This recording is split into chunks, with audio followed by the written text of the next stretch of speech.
Good morning seventh class. आज हमारे द्वारा हिस्ट्री के सेकेंड चैप्टर में पेज नंबर 23 से आगे बढ़ रहे हैं हम। कल हमारे द्वारा लास्ट में ये पढ़ा गया था किस प्रकार से चोल वंश सत्ता में आया था और उसने अपने साम्राज्य का विस्तार किया था।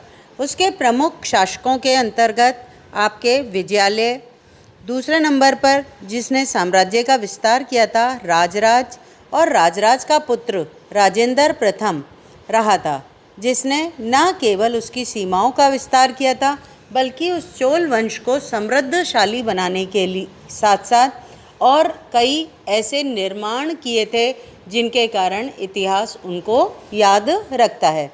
उसी कड़ी के अंतर्गत आज हमारे द्वारा यहाँ पर भव्य मंदिर और कांस्य मूर्ति कला का अध्ययन किया जाएगा। बेटा, ये चोल वंश के शासकों के द्वारा ही बनवाए गए मंदिर का चित्र है, जिसे हम गंगईकोंडचोलपुरम के नाम मंदिर के नाम से जानते हैं। देखो बेटा, यहाँ पर इसके बारे में थोड़ी सामान्य जानकारी दे रखी है, पहले अपन उसी को पढ़ लेते हैं।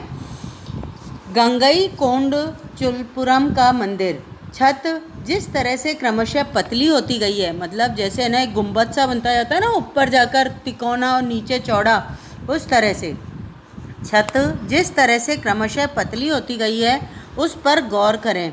बाहरी दीवारों को सजाने के लिए पत्थर की जो प्रतिमाएं अलंकृत की गई हैं उन्हें भी ध्यान से देखिए। बच्चों, ये वर्क कितना कठिन कार्य होता होगा जिसके अंतर्गत इन मंदिरों का निर्माण किया जाता है। बेटा, इसकी दीवारों पर इतनी भारी भारी पत्थरों की मूर्तियाँ क्रम से अलंकृत की गई है, नीचे से लेकर ऊपर तक, पिलर वगैरह, ये सारा काम, और कितने वर्षों पूर्व बनाए गए मंदिर हैं जो आज भी हम उनको आसानी से देख सकते हैं। तो इनके अंतर्गत जिस प्रकार की स्थापत्य कला का प्रयोग किया गया है वो उस समय के हमारे इंजीनियरिंग के अद्भुत नज़ारे हैं या अद्भुत चमत्कार कहे जा सकते हैं। आज हम कहते हैं इतनी बड़ी बड़ी फ्लैट्स, बिल्डिंग्स निर्मित हो रही हैं, लेकिन उस समय में जब इतनी टेक्नोलॉजी नहीं थी, इतनी मशीनें नहीं थी, उस समय हमारे देश के ये मंदिर ये बताते हैं किस तरह से हमारे यहाँ उस समय विशेष में भी इंजीनियरों और मज़दूरों के द्वारा कार्य किया जाता था। आगे बढ़ रहे हैं इसी मंदिर के अंतर्गत भव्य मंदिर और कांस्य मूर्ति कला। राजराज और राजेंद्र प्रथम, ये जो चोल वंश के प्रमुख शासक थे, द्वारा बनवाए गए तंजावुर और गंगईकोंडचोलपुरम के बड़े मंदिर स्थापत्य और मूर्तिकला की दृष्टि से एक चमत्कार माने जाते हैं। चोल मंदिर अक्सर अपने आसपास विकसित होने वाली बस्तियों के केंद्र बन गए थे। क्यों?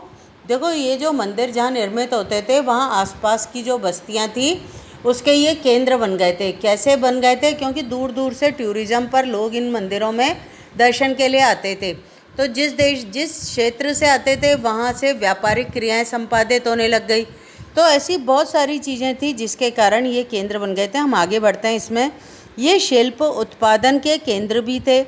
ये मंदिर शासकों और अन्य लोगों के द्वारा दी गई भूमि से ही संपन्न हो गए थे। इस भूमि की उपज उन सारे विशेषज्ञों का निर्वाह करने में खर्च की जाती थी जो मंदिर के आसपास रहते थे और उनके लिए कार्य करते थे। इन विशेषज्ञों में किन्हें शामिल किया जाता है, नोट कर लेना। पुरोहित, जो मंदिर में पूजा पाठ का काम करते हैं।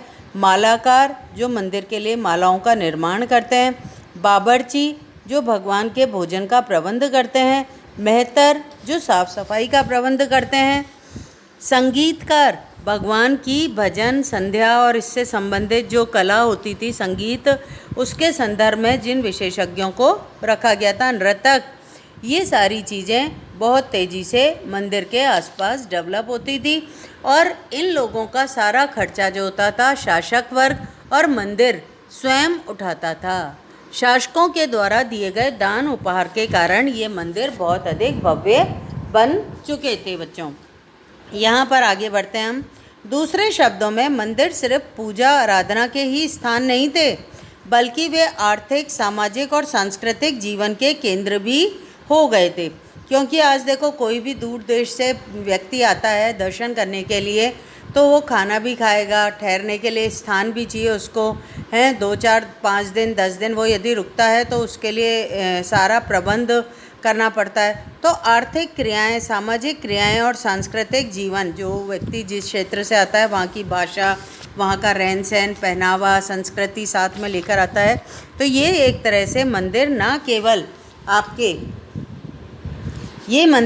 केवल आपके पूजा के, आराधना के केंद्र थे, स्थान थे, बल्कि आर्थिक, सामाजिक और सांस्कृतिक जीवन के भी केंद्र बन गए थे। मंदिर के साथ जुड़े हुए शिल्पों में सबसे विशिष्ट था कांस्य प्रतिमाओं को बनाने का काम। ये बेटा बहुत ही इम्पोर्टेंट लाइन है, इसको नोट कर लेना। चोल वंश के द्वारा जिन मंदिरों की स्थापना की गई थी, उन मंदिरों की मूर्तियाँ जो थी कांसे से मतलब तांबा और कोई एक धातु को मिलाकर जो बनाई जाती थी प्रतिमाएं, वो प्रतिमाएं महत्वपूर्ण स्थान रखती थी।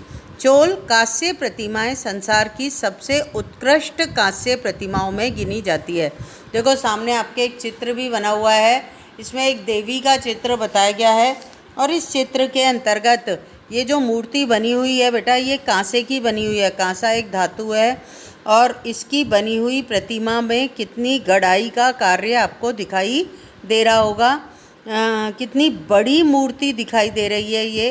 तो ये जो मूर्तियाँ कांसे की बनाई जाती थी, ये हमारे चोल शासकों के, चोल साम्राज्य के अंतर्गत ही बहुत ही उत्कृष्ट, मतलब जो कहते हैं ना, मतलब बहुत सुंदर और बहुत शानदार चीज़ जिसे हम कहते हैं, ऐसी प्रतिमाओं को निर्माण चोल शासकों और चोल साम्राज्य के अंतर्गत किया गया था। ज़्यादातर प्रतिमाएं तो देवी देवताओं की होती थी, लेकिन कुछ प्रतिमाएं भक्तों की भी बनाई जाती थी। मतलब धर्म जो हमारे मंदिर थे उसके आसपास ही इस तरह की भी मूर्ति कला का विकास या डेवलपमेंट हुआ था।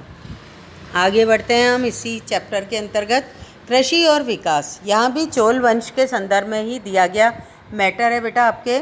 चोलों की कई उपलब्धियाँ कृषि में हुए नए विकासों के माध्यम से संभव हुई थी।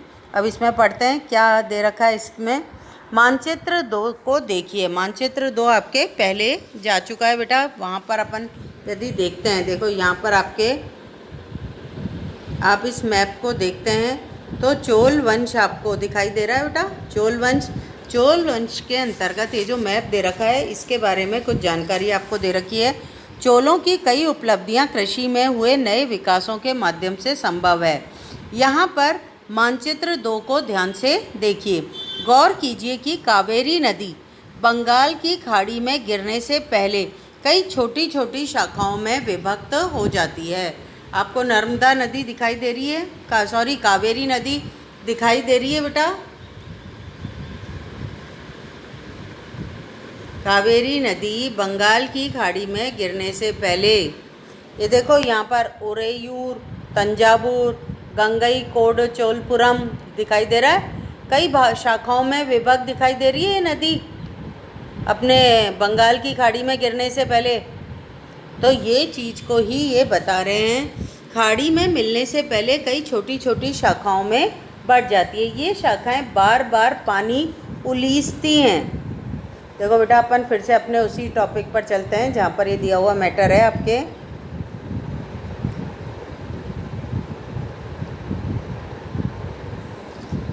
ये शाखाएं बार बार पानी को उलीसती हैं, जिसके कारण किनारों पर उपजाऊ मिट्टी जमा होती रहती है। शाखाओं का पानी कृषि, विशेषतः चावल की खेती के लिए आवश्यक आर्द्रता भी मुहैया कराता है। हालांकि तमिलनाडु के दूसरे हिस्सों में कृषि पहले से ही विकसित हो चुकी थी, परंतु 5वीं और 6ठी सदी में आकर ही इस इलाके में बड़े पैमाने पर खेती शुरू हो पाई थी। कुछ इलाकों में जंगलों को साफ भी किया जाना था और कुछ दूसरे इलाकों में ज़मीन को समतल किया जाना था। डेल्टाई क्षेत्रों में बाढ़ को रोकने के लिए तटबंध बनाए जाने थे और पानी को खेतों तक ले जाने के लिए नहरों का निर्माण होना था। कई क्षेत्रों में एक साल में 2 फसलें उगाई जाती थी। यहाँ जो चित्र दे रखा है ना बेटा, उसकी जानकारी दे रखी है इस चित्र के बारे में। इस चित्र के बारे में आपके ये कहा गया है, एक चोल कांस्य प्रतिमा कितनी सावधानी के साथ उसे अलंकृत किया गया है। अलंकृत से मतलब इसको सजाया गया है, इसके कपड़े हैं, गहने हैं, मुकुट है, इसके गले में हार है, सब चीज़ों को कितने शानदार तरीके से जड़ा गया है। इस पर गौर कीजिए। ऐसी प्रतिमाएं किस तरह से बनाई जाती है, यह जानने के लिए आप अध्याय 6 को देखिए। आपके इस 7th स्टैंडर्ड में कांसे की प्रतिमाएं किस प्रकार से बनाई जाती थी, उसकी जानकारी आपको लेसन 6 में मिलेगी बेटा। मैं अभी बताना नहीं चाहती हूँ किस तरह से बनाई जाती थी, अपन जब वहाँ पढ़ेंगे तो हमें इसकी अच्छे से जानकारी हो जाएगी। ठीक है, आगे बढ़ते हैं। नेक्स्ट, यहाँ पर एक नदी के बीच में ना एक सीढ़ी नुमा सी दीवार सी दिखाई दे रही है। ये क्या है, हम इसके बारे में पढ़ते हैं। कई जगहों पर फसलों की सिंचाई कृत्रिम रूप से करना जरूरी था। सिंचाई के लिए कई पद्धतियों को अपनाया जाता था। कुछ इलाकों में कुएं खोदे गए थे, कुछ अन्य जगहों में बारिश के पानी को इकट्ठा करने के लिए विशाल सरोवर भी बनाए गए थे। स्मरण रहे, सिंचाई के काम में योजना की ज़रूरत होती है। सीधी सी बात है, सिंचाई का जो कार्य होता है योजनागत तरीके से यदि किया जाए तो ही प्रॉपर समय पर फसलें सही मात्रा में उत्पादन प्राप्त होता है। इन कामों की जैसे श्रम और संसाधनों को व्यवस्थित करना, इन कामों की देखरेख करना और ये तय करना कि पानी का बंटवारा कैसे किया जाए, ज़्यादातर नए शासकों साथ ही साथ गांव में रहने वाले लोगों ने इन गतिविधियों में सक्रिय रूप से दिलचस्पी दिखाई थी। देखो यहाँ जो चित्र दिखाई दे रहा था ना आपको, अपर नदी के अंदर ये सीढ़ी नुमा सा बना हुई दीवार, इसके बारे में अपन पढ़ रहे हैं। 9वीं शताब्दी तमिलनाडु का एक जल का द्वार है। हौद से नदी की शाखाओं में पानी के प्रवाह को इसके जरिए नियंत्रित किया जाता है। इस पानी से खेत को सींचा जाता है। जल द्वार पारंपरिक रूप से एक लकड़ी या धातु बाधा है जो आमतौर पर पानी के स्तर को नियंत्रित और नदियों और नहरों के दर प्रवाह को संचालित करता है। मतलब इतने 9वीं शताब्दी, तो आज हम 22वीं शताब्दी के अंदर रह रहे हैं, तो 21वीं-22वीं शताब्दी में रहने वाले लोग यदि इंजीनियरिंग की और नदी के अंदर या समुद्र के पानी को बांधने की बात करते हैं, पुलों के निर्माण की बात करते हैं, तो अच्छा लगता है क्योंकि आज हमारे पास इतनी टेक्नोलॉजी है। लेकिन इतने समय पूर्व 9वीं शताब्दी के अंदर इस तरह की बाधाओं को बनाकर नदी के जल प्रवाह को रोकने का प्रयास करना और फिर उसको मतलब वो चीज़ वास्तव में सार्थक तरीके से अपना कार्य भी करे, तो ये सब चीज़ें हमें अपने उत्कृष्ट इंजीनियरिंग के नमूने हैं जो हमें इतिहास प्रदान करता है बेटा। अब हमारे द्वारा साम्राज्य का प्रशासन, ये जो चोल साम्राज्य हमारे द्वारा पढ़ा जा रहा है, इस साम्राज्य का प्रशासन व्यवस्थाएं किस प्रकार से थी, कौन कौन से प्रमुख व्यक्तियों की सहायता से शासक अपना नियंत्रण सत्ता पर बनाए रखते थे, ऐसी चीज़ों का अध्ययन कल किया जाएगा। आज के लिए बच्चों इतना ही हमारा पढ़ा जाएगा। थैंक यू बेटा।